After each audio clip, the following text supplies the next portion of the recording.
Atos dos Apóstolos, capítulo 3. Quero compartilhar com você algo nessa tarde. Estava em meu coração.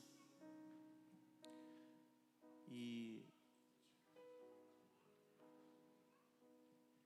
uma palavra para nós.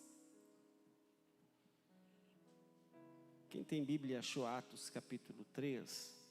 Atos é o 5º livro do Novo Testamento. Está depois de Mateus, Marcos, Lucas, João, vem Atos. Ele antecede as epístolas e é o único livro histórico do Novo Testamento.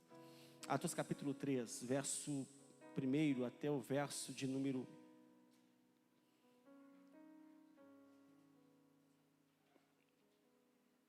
8. E Pedro e João subiram juntos ao templo à hora nona.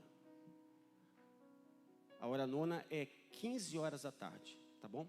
A hora nona. E era trazido um homem que desde o ventre de sua mãe, desde quando? Desde o ventre de sua mãe era coxo, o qual todos os dias punham à porta do templo, que era chamada Formosa, para pedir esmola aos que entravam. O qual, vendo a Pedro e a João, que iam entrando no templo, pediu que lhe dessem uma esmola.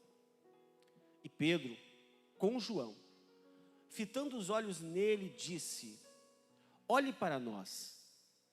E olhou para eles, esperando receber deles alguma coisa. E disse-lhe Pedro: não tenho ouro, não tenho prata, ou não tenho prata e nem ouro, mas tenho isso e te dou. Em nome de Jesus Cristo, o Nazareno, levanta-te e anda.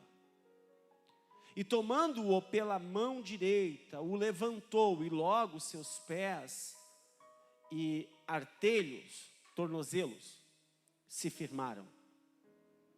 E saltando ele, eu quero compartilhar contigo os hinos da harpa, as canções que foram cantadas, e estava lembrando do nosso coral feminino, lembrando da dança, né, da coreografia, lembrando das crianças que estão ali agitadas, e o Felipe está ali fazendo um trabalho diaconal com as crianças, ai, irmão, como isso está fazendo falta, não é verdade? Como isso tem feito falta. Mas que bom que você está aqui. Que bom que você está aqui. Deus tem algo melhor para nós, irmãos. Vou falar de novo. Deus tem algo melhor para nós, irmãos. Deus tem algo melhor. Algo novo está acontecendo. Deus está fazendo algo novo. O texto vai dizer que a igreja, ela está em plena atividade. E deixa eu te colocar dentro de um contexto histórico para que nós possamos desenrolar o eixo do pensamento. A igreja está em franco crescimento. E quem pensa que a igreja era pobre, se engana. Porque nesse tempo aqui de Atos, no capítulo 3, que ora citamos, a igreja, ela é uma instituição que ela está acima de tudo e acima de todos. Ela está sendo vista como uma seita por muitos, mas ela é uma comunidade cristã que ela está fazendo coisas diferentes, coisas totalmente diferentes. E quando nós lemos, por exemplo, Atos capítulo 2, nós vamos ver que eles perseveravam, tinham tudo em comum, estavam juntos, nada tinham falta, as pessoas vendiam suas propriedades, davam aos discípulos para que fosse dividido igualitariamente a cada um. Quando nós lemos, por exemplo, o texto de Lucas capítulo 8, do verso 1 ao verso 13, em Lucas 8, vai dizer que muitas mulheres, e ali vai citar algumas mulheres, Maria Madalena, Joana, enfim, muitas mulheres foram libertas de espíritos imundos, espíritos demoníacos, e o verso vai dizer, e essas mulheres serviam aos outros com as suas propriedades. Irmãos, esse tempo aqui, a igreja tinha fartura, ninguém tinha falta de nada. Aqui nesse tempo, A igreja estava totalmente sanada nas suas necessidades financeiras, sociais, todos estavam assistidos. Então, a comunidade estava saciada, tinha alimento, tinha condição, o povo estava abençoado. E todos os dias, regularmente, ou todos os dias de culto, regularmente, Pedro e João, que era uma nova dupla evangelística, eles iam ao templo, e a questão da esmola, o pedir esmola, mendigar, era algo comum da época. Ainda mais sendo um aleijado, ainda mais sendo um deficiente. O interessante disso aqui, e eu quero compartilhar isso com você, é que nós vemos muitas pessoas com necessidades no Antigo Testamento, no Novo Testamento também, e falando do Novo, muitas pessoas estão com necessidades, mas você não vê Jesus sanando a necessidade das pessoas com esmola. Você encontra muitas pessoas no Novo Testamento com necessidades físicas, mendigando, mas Jesus não dá esmola. Você não vê Jesus dando esmola. Você vê Jesus providenciando algo sobrenatural para as pessoas, mas não a esmola. Nós vamos encontrar pelo menos 7 vezes, 7 pessoas em estado de mendicância, mendigando. E você vai ver Jesus atuando com os discípulos, sem os discípulos, mas não tem esmola. Ele fala em cuidar do próximo, mas ele não dá esmola. Ele vai encontrar, por exemplo, João vai falar de 2 cegos, Marcos vai falar do cego Bartimeu. E citamos o cego Bartimeu, você vai encontrar que o cego está na rua pedindo esmola, à beira do caminho. E para todos que passam, ele pede uma esmola. Passou alguém, me dá uma esmola. Passou alguém, me dá uma esmola. Mas quando ele ouve um barulho diferente passando, ele pergunta, quem está vindo aí? Ah, é Jesus. Não, para esse eu não vou pedir esmola. Para esse eu posso pedir outra coisa. Deixa eu falar de novo, para esse eu não peço esmola, para esse eu posso pedir outra coisa. Quer dizer, quem passou antes e quem passa depois pode até me dar esmola, só que esse que está passando, eu posso pedir outra coisa para ele. Só que para mim pedir outra coisa para ele, eu tenho que chamar a atenção dele. Aí Bartimeu chama a atenção de Jesus, e ele reivindica a divindade dele, dizendo, ô filho de Davi. Ele está dizendo, você não é quem estão dizendo por aí, você não é simplesmente o Messias, não, você é um filho de Davi, você é aquele que vai se assentar no trono. Eu estou chamando a tua atenção, glória a Deus. O interessante é que Jesus volta para diante dele, manda chamar ele, pede para que ele se levante e pergunta o que você quer. Se a mentalidade dele fosse pequena, ele poderia continuar dizendo aquilo que ele falou todos os dias da sua vida até ali. Eu quero um trocado, eu quero uma moeda qualquer, eu quero alguma coisa, me dá aí, eu preciso levar alguma coisa para casa. Daqui a pouquinho, aquele que me traz para cá de manhã, que vem me buscar de noite, vai vir me buscar, eu preciso voltar para casa com algum trocado. Uma informação histórica para você entender. Essas pessoas que tinham deficiência, elas não chegavam ali sozinhas, tinha alguém que levava elas para lá.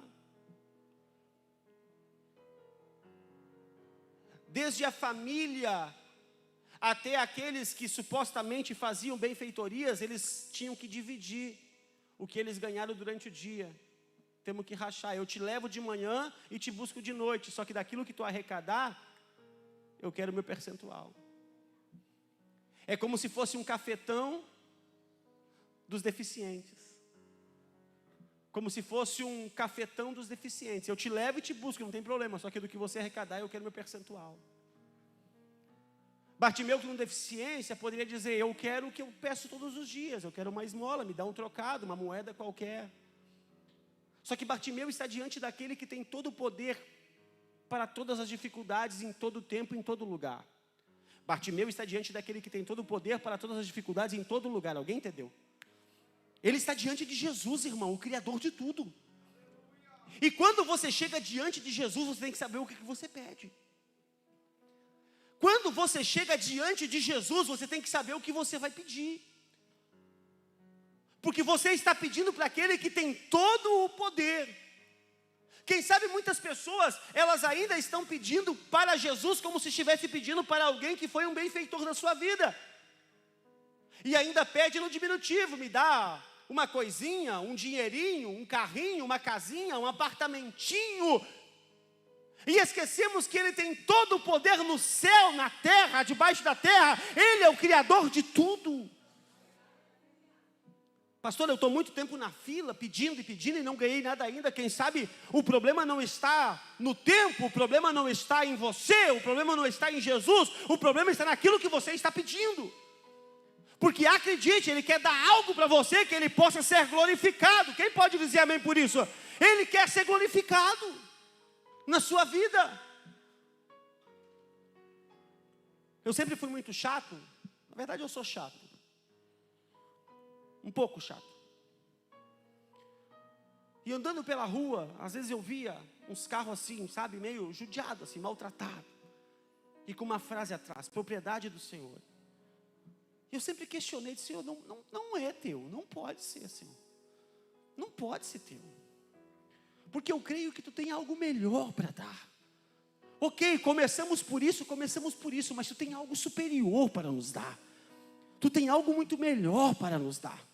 Pastor, eu não vejo possibilidade. O nosso Deus é o Deus da impossibilidade. Você pode dizer, pastor, eu não vejo como. O nosso Deus é o Deus que faz as coisas acontecer quando Ele quer, da maneira que Ele quiser, e Ele usa quem Ele quer. Alguém podia dizer glória a Deus por essa palavra? Ele usa. O problema não é Deus, o problema é a nossa mentalidade. O problema é que nós pedimos para Deus e mentalizamos como Deus vai fazer. E a nossa mente é limitada, nós não conseguimos compreender a ação de Deus. Por exemplo, você consegue ver uma solução para esse cenário social e econômico que nós estamos inseridos? Alguém aqui consegue enxergar alguma coisa no final do túnel? Ainda mais agora, tiraram o mono de lá. A verdade é essa, nós não conseguimos ver.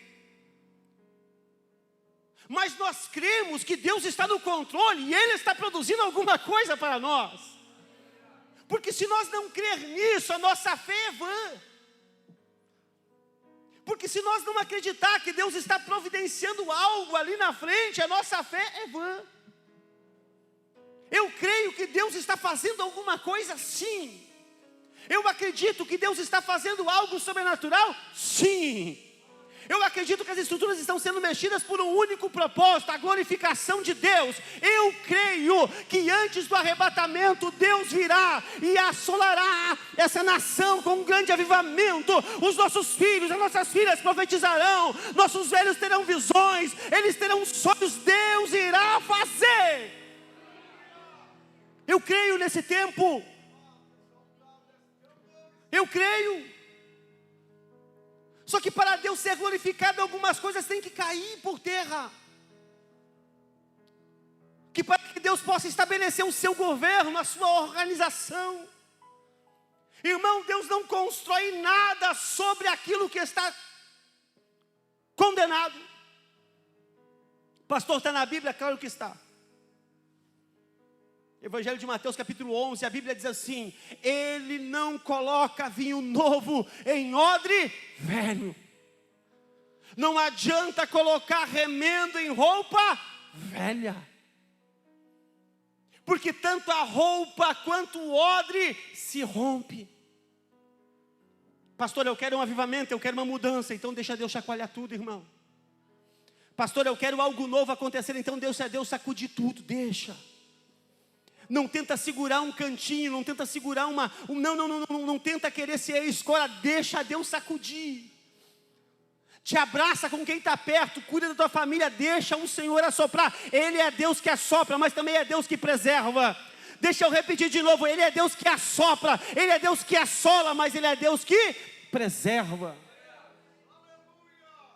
Deixa eu ler um texto, lembrei agora, desceu agora. Deixa eu ler um texto. Abre a Bíblia, vai, me ajuda. Abre a Bíblia, Isaías capítulo 43. Oh meu Deus, obrigado Espírito Santo. Obrigado. Isaías 43, versículo 18 e 19. Olha o que a Bíblia diz. Isso não é teologia do pastor, irmão, não é ideologia minha, isso é a palavra de Deus. Nem está no contexto, eu nem falei do cego ainda, eu nem falei da cura, eu nem falei de Pedro ainda. Mas vamos lá, Isaías 43:18, o que diz aí? Não vos lembreis das coisas, para de considerar as antigas. Agora olha o que diz o verso 19. Vede, eu faço uma coisa nova. Eu faço uma coisa nova, que está saindo à luz, e não percebeis? Eis que eu porei um caminho não, segura, porque essa desceu do céu. Eis que eu porei um caminho no deserto, e um rio no ermo. Não te preocupa, se você está no deserto, tem um caminho para você. E se você está isolado na montanha, Ele coloca um rio de água viva. Ele vai saciar a tua sede. Rabagasto e mandagaceia. Ele vai cuidar de você. Oh meu Deus, aleluia. Ele vai cuidar de você, você não está sozinho. Pastor, mas está difícil, eu sei. Acredite, eu também sei que está difícil. Mas eu continuo acreditando que Ele é Deus. Eu continuo acreditando que aquilo que nós cantamos, que nós pregamos, continua sendo verdade. Nós não cantamos na igreja de vez em quando, se Deus fizer, Ele é Deus. A gente canta ou não canta, Jessé? E se não fizer, também é Deus? A gente não canta se a porta abrir, Ele é Deus. E se não abrir, Ele também é Deus. E se a porta abrir, Ele é Deus. E se não abrir, Ele continua sendo Deus. Aleluia! Vem para mim. Esse cego, ele precisa de um milagre. Ele necessita que a sua vida seja cambiada, seja mudada. Quando ele olha para Pedro e para João, ele vê neles uma possibilidade, assim como o cego Bartimeu ouviu falar sobre Jesus e pelos olhos espirituais viu em Jesus uma possibilidade. E eu estou sendo fiel à semântica do texto. Quando ele olha para Pedro e para João, ele quer um milagre.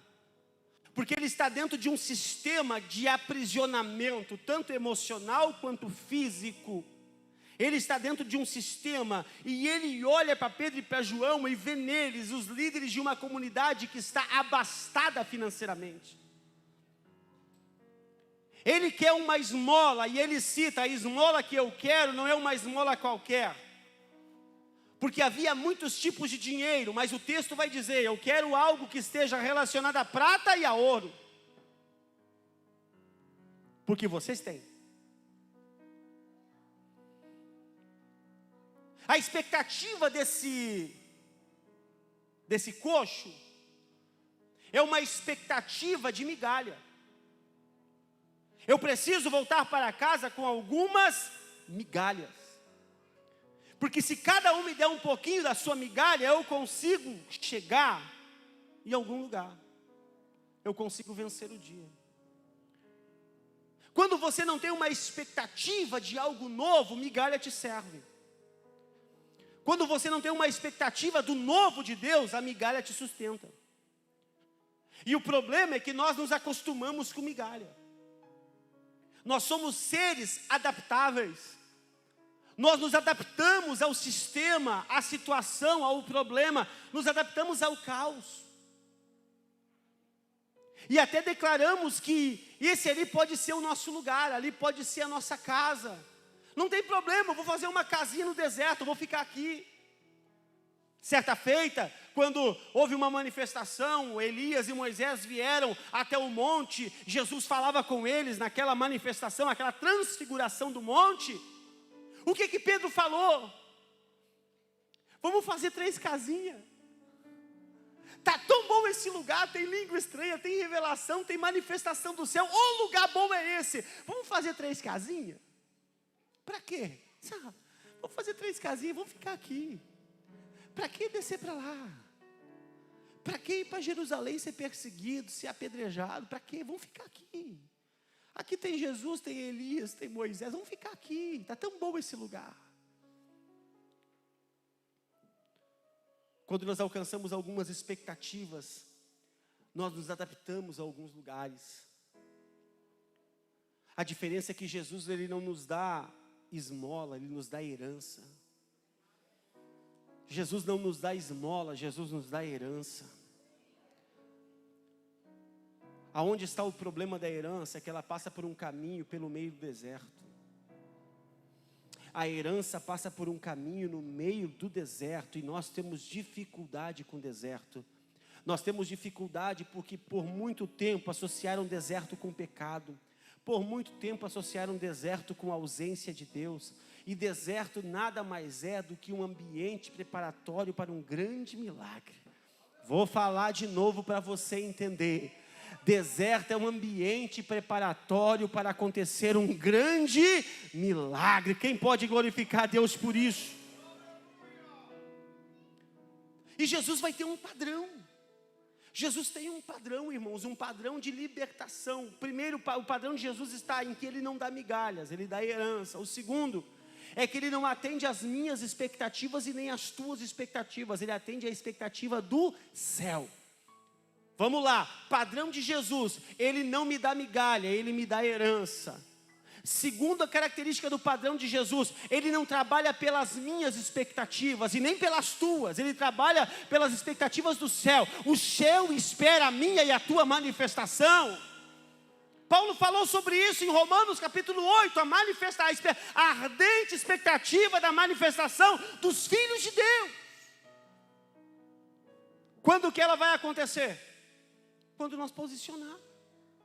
Quando nós levantar a nossa cabeça e declarar: eu entendo, eu reconheço, eu aceito, me posiciono. E se tiver que começar do zero, começa. E se tiver que começar do zero, começa. Vou falar de novo, e se tiver que começar do zero, começa. Ninguém nasce grande, irmão. Ninguém nasce grande. Ninguém nasce grande. Tem uns que nascem rico, mas não nascem grande.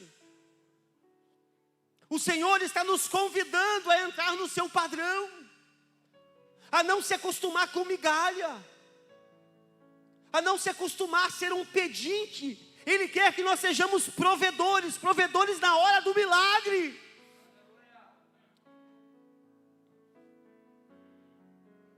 O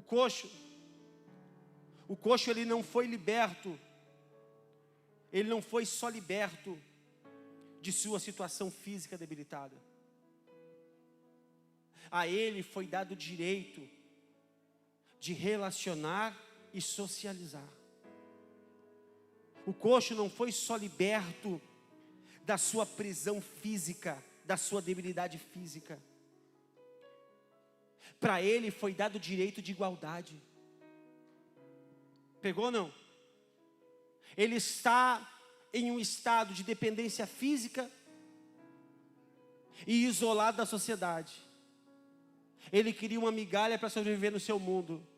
O Senhor deu para ele, através de Pedro, uma libertação da sua cadeia física e emocional e elevou ele ao nível da sociedade, dizendo: agora você pode entrar. Agora você pode caminhar, agora você pode relacionar, agora eu estou levando você para outro nível, agora você está igual a todos que estão aí.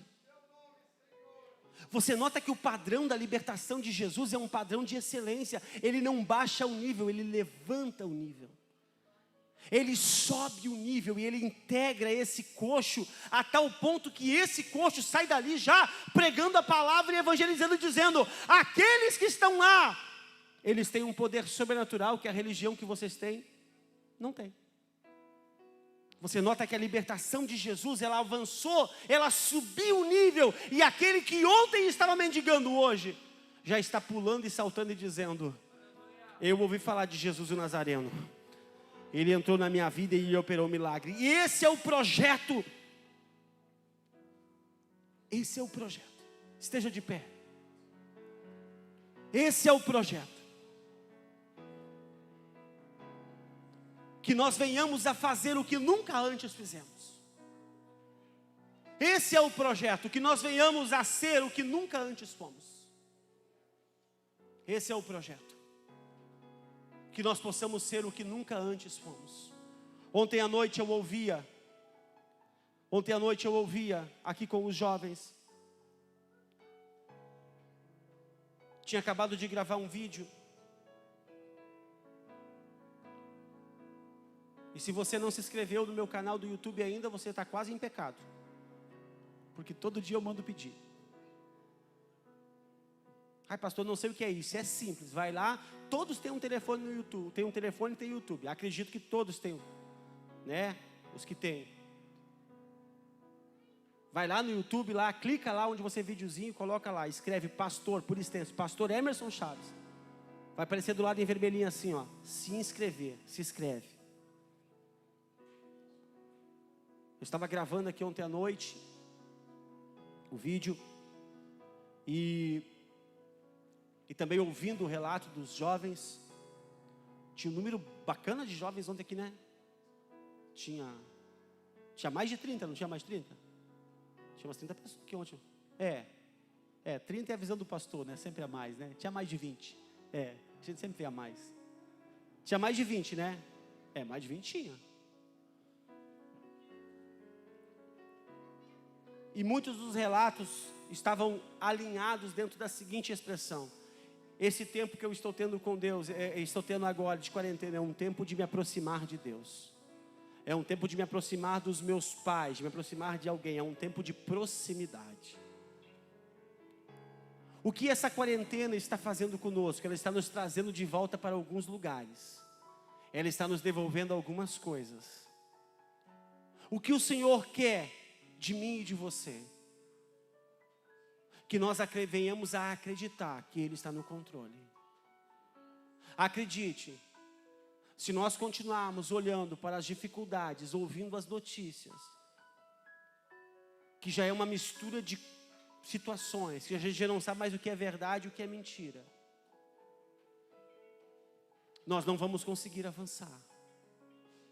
A palavra de Deus diz que um deficiente pediu uma migalha, e o homem de Deus disse: o que eu tenho eu te dou.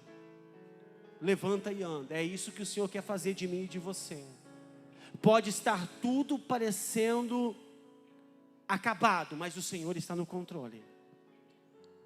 Deixa eu falar de novo. Tudo pode estar parecendo acabado, mas o Senhor está no controle. Algumas coisas ainda vão acontecer. Acredite, algumas coisas vão acontecer. Mas você não vai morrer aqui. A tua história não acaba aqui. A tua história não acaba aqui. Deus tem algo novo, queridos. Deus tem algo novo. Ele está fazendo, eu creio. Eu estou sendo enfático com isso, porque eu acredito que Deus está fazendo algo novo. O Senhor está nos obrigando a nós reajustarmos, realinharmos, a nós mudarmos. O Senhor está nos convidando para isso. Pastor, mas eu não quero mudar. Notícia triste, a única notícia triste que eu vou te dar é essa. A única notícia triste que eu tenho para te dar é essa. Você não tem opção. Você vai ter que mudar. Essa é a única notícia triste que eu tenho para te dar. Você nunca mais voltará a ser o mesmo. Nunca mais. Nunca mais. O ano de 2020 já nos marcou. Lucas Martins, nós já estamos marcados. Gessi. Edson, nós já fomos marcados. Não tem jeito. Aceita que dói menos. As coisas mudaram. Agora você tem que descobrir o que você quer. Isaías 43. Para de olhar para trás. Para de olhar para o passado. Eis que eu estou fazendo uma coisa nova. Eu estou fazendo uma coisa nova. Eu estou fazendo uma coisa nova. É a palavra de Deus que diz: eu estou fazendo uma coisa nova. E eu quero orar com você.